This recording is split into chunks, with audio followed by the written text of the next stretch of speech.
ومن سيئات أعمالنا من يهده الله فلا مضل له ومن يضلله فلا هادي له وأشهد أن لا إله إلا الله وحده لا شريك له وأشهد أن سيدنا وحبيبنا وشفيعنا وسندنا ورحمتنا ومولانا محمدا عبده ورسوله.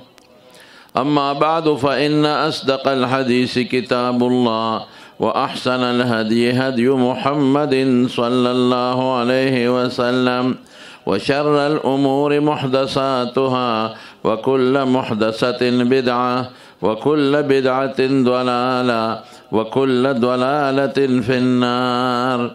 وبالسند المتصل مني إلى الإمام الهمام الحافظ الحجة أمير المؤمنين في الحديث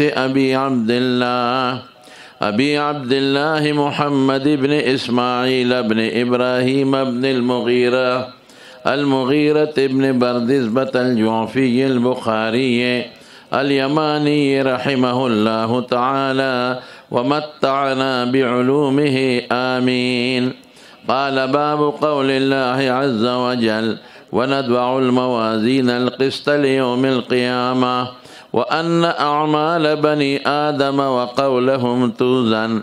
وقال مجاهد القسطاس العدل بالرومية ويقال القسط مصدر المقسط وهو العادل وأما القاسط فهو الجائر.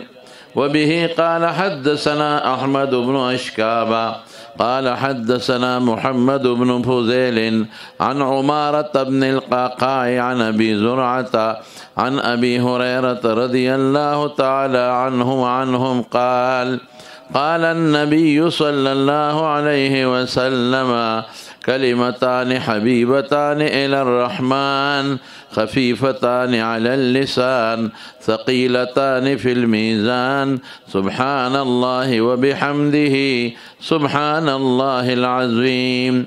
درس شريف بوايو. اللهم صل وسلم على سيدنا ومولانا محمد وآله وصحبه أجمعين.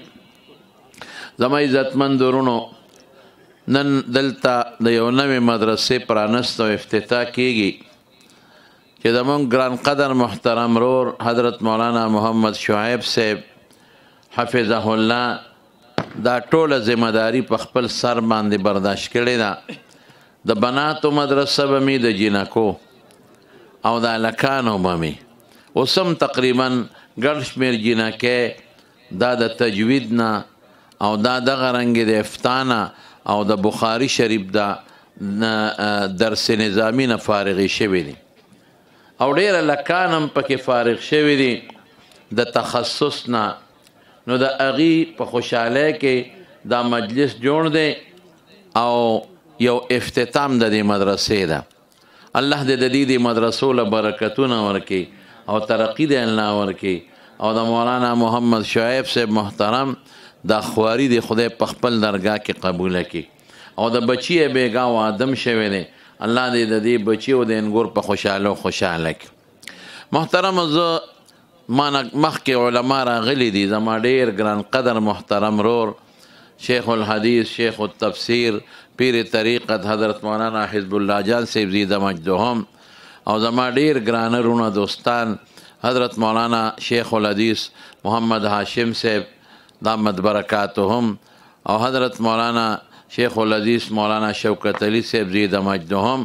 نو پکار دا و چې مخکې راغلي و بیانونه یې کړی خو زه کوړي ته روان یم او ایله په خواری به رسم دلته مې درسي ما بند کړي دې وخت کې بیانونه نشم کولی خو مولانا شعیب صاحب زموږ زوړ فاضل دی او ډېر خواهش یې لرلی و دا ټیم یم زما په وجه کې ښه دلته نو ما وی زه یو لس پنځه به پکې د شرکت وکړم.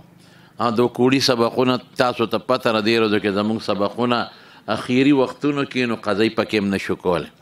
یوه نیمه بجه هلته زموږ پیرډ شروع کوي او ګنټه سوه ګنټه لاره ده. نو زه به صرف د دې باب او د دې حدیث مختصره ترجمه وکم زیاتی خبرو وخت را سره نشته، بس دا به کافي وي انشاءالله. امام بخاري رحمت الله علیه دا کتاب لیکلی دی او دی له خدای پاک یو ډېر لوی عظمت او شان ورکړی دی کتاب له. او زمونږ د علما متفقه فیصله ده چې اصح الکتب بعد کتاب الباری الصحیح للامام البخاري. د صحت په معیار نه ردی نه قیمتي کتاب بل نشته. او دا د خپلو کتابونو تقسیم کړي د خپل کتابونه دی، بیا هر کتاب کې ابواب دي او هر باب کې بیا حدیث دي او بیا یو قیمتي ملغلره دی روباسي چې هغې ته ویل کېږي ترجمة الباب. دلته امام بخاري یو ترجمة الباب ایښې ده او هغې کې د آیت د قرآن شریف راوړلی دی. نو طالبانو ته موږ د هغې توجیحات ذکر کوو چې دی ولې دا بدء بالآیات کوي، دا آیتونه ولې راوړي، خو دا وخت د هغې نه دی، نه د ربط ذکر درته کولی شم. بس دونه به راته ووایم چې دا یو باطله ډله تېره شوې د معتزله، په هغوی باندې رد کوي. اگر چې په بعضې حنابله ویم رد دی، خو وخت زیات نشته. هغې غلط عقاید دي. یو عقیده دا و چې دا مونږ کوم اعمال کوو نو دا ختم شي چې موجود شي، دا غیر مادي څیزونه دي، اعراض دي، اذا وجدت عدمت ختم شي، نو د دې وزن نشته. نو امام بخاري رحمت الله علیه په هغې فرقه رد کوي او څه وی وندع الموازین القسط لیوم القیامه، قیامت پر ورځ به انصاف والا تلې مونږ لګو. او حضور پاک فرمایي دوه خبرې دي په تله کې درنې دي. نو الله او رسول مونږ له خبر راکړی چې تله شته او نیکۍ به دی به تلو. نو د خدای او د رسول په مقابله کې مونږ د بل چا خرافات او عقلیاتو له هېڅ دخل نشو ورکولی. بس دا ښکلې خبره ده. او عقلي جوابونه هم ډېر دي، خو مختصر به ده ویم چې دا موږ دلته څومره نیکۍ بدی کوو. زه تاسو ته په ساده پښتو کې ویم، اره طالبانو عرض او جوهر قصې راته نه کوم، یا د اعراضو چې کوم مقولات دي وغیره وغیره چې دا په کم مقوله کې داخل دي د عرض، دا خبرې به پرېږدو. دومره به درته ووایم چې د موږ دا څومره دلته غیر مادي څیزونه دي، دا به یو ماده لري. چې کم څیزونه غیر مرئي دي دلته نه ښکاري، هلته به لیدلی کېږي. چې کم شی دلته ظاهري جسد وجود نه لري، هلته به وجود وي. د قیامت پر ورځ ابه الله په تله کې واچوي. نو الله فرمایي وندع الموازین القسط، مونږ به انصاف والا تلې کېږدو پر ورځ د قیامت. په دې تلو به څه کېږي؟ د هغې وجه ذکر کوي، دعوه خپله ذکر کوي چې اعمال د بني آدمو دارنګې د پیریانو دا به په هغې وزن کېږي. صرف د پیغمبرانو یا چې کوم ماشومان ماشوموالي کې مړه دي او یا کوم لیوني په لیونتوب مړه دي، د هغې به وزن نه کېږي. بیا وروستو امام بخاري وایي چې وقال مجاهد القسطاس العدل بالرومیه، وی قسطاس عدل ته وایي په رومۍ ژبه کې. دا د قسط معنا کوي، خو دې شرحه د غریب په غریب کوي، غریب القرآن. نو قسطاس عدل ته وایي، نو قسطم عدل ته وایي. او قرآن شریف کې خیر دی عجمي الفاظ شته، راجح قول دا دی، او هغه معرب دی، الف لام تنوین وغیره په داخل دی. بل ډېر لوی کلام د عربی په یو ټکي دوه د عجمي د عربیت نوزیم نه. بیا وایي ویقال القسط مصدر المقسط وهو العادل، وی قسط مصدر د مقسط دی، اصل ماخذ مراد دی، هغه مصدر مصطلح نری مراد. او مقسط انصاف ته وایي، ان الله يحب المقسطین. او قاسط ظالم ته وایي. او اما القاسطون فكانوا لجهنم حطبا. امام بخاري دا وایي چې دا که د باب افعال نه نو په معنا د انصاف، او که د مزیدو نه نو په معنا د ظلم. دا د تصدیر یو قالو سره کړی دی، مرجوح قول دی، خو خیر دی وخت کې په خبرې نه کو. نو بیا وروستو راځي د استاد احمد ابن اشکاب، د هغه استاد محمد ابن فضیل، د هغه استاد عماره ابن قعقاع، د هغه استاد ابو زرعه، د هغه استاد ابو هریره، د هغه استاد محمد مصطفی صلی الله علیه وسلم. وی فرمایي چې کلمتان دوه خبرې دي، حبیبتان الی الرحمن، رحمان ته خوښې دي، محبوبې دي. ولې؟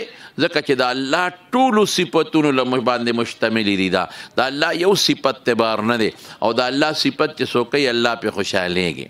وی خفیفتان علی اللسان، په ژبه اسانې دي، مختصرې دوه خبرې دي. او بیا وی ورپسې چې ثقیلتان فی المیزان په تله کې درنې دي ولذکر الله اکبر د خدای ټول صفتونه پکې بند پراته دي نو چې کوم شي کې د خدای صفتونه بند پراته نو د هغې وزن زیاتي نو تله هم ثابته شو د دې کلماتو وزن هم ثابت شو نو دا څه دي دا خبر مقدم تشویقا دا سبحان الله وبحمده سبحان الله العظیم نارینه زنانه ټول را سره یو ځل ووایه سبحان الله وبحمده سبحان الله العظیم او د دې لازمی معنا څه ده سبحان الله لازمی معنا ګورئ چې الله د هر عیب نه پاک دی عیب پکې نشته دی او بحمده لازمی معنا څه ده چې څومره ښکلي صفتونه دی الله له ثابت دي ور څومره ښکلې معنی ده بیا وی سبحان الله الله د هر عیب نه پاک دی او بیا وی العظیم الله ډېر لوی دی عظمت د ذات د شان د صفات او د افعالو نو دا به ټول وایې ښه څنګه به وایې سبحان الله وبحمده سبحان الله العظیم حضور پاک فرمایي دوه خبرې دي ډېرې خو نه دي که نه نو دوه خبرې هم تاسو نشئ ویلی او بیا الله ته رحمان ذات ته خوښې دي نو چې موږ سره الله دومره احسانات وکړو نو چې کوم شی د هغه خوښي او اسانه مي په ژبه باندې او فایده هم ډېره ده په وزن کې نو باید چې موږ ټول د دې تلفظ وکړو نو چې څومره مسلمانان یې ټول نو ټولو ته دا درخواست چې روزانه 200 پیرې به دا وایه که خیر انشاءالله ولې ځکه الله پې خوشحالیږي او تله د پې درنیږي نو دا سبحان الله وبحمده سبحان الله العظیم بس په دې ما اکتفا وکړه مختصره ترجمه مې درته وکړه د وخت د کمي د وجې نه او د علما کرام هم تشریف فرما دي نو هغوی هم بیانونه کوي نو بس په دې اکتفا کوم او مولانا محمد شعیب صاحب ته دلته د دې مدرسې په پرانسته مبارکباد پیش کوم او دا دعا ولکم چې الله پاک دله مزید توفیق ورکي د درسونو هم ورکي او د دې مدرسې د چلولو هم ورکي او کم بچي چې د تمرین د افتا نه فارغ شو یا کم زنانه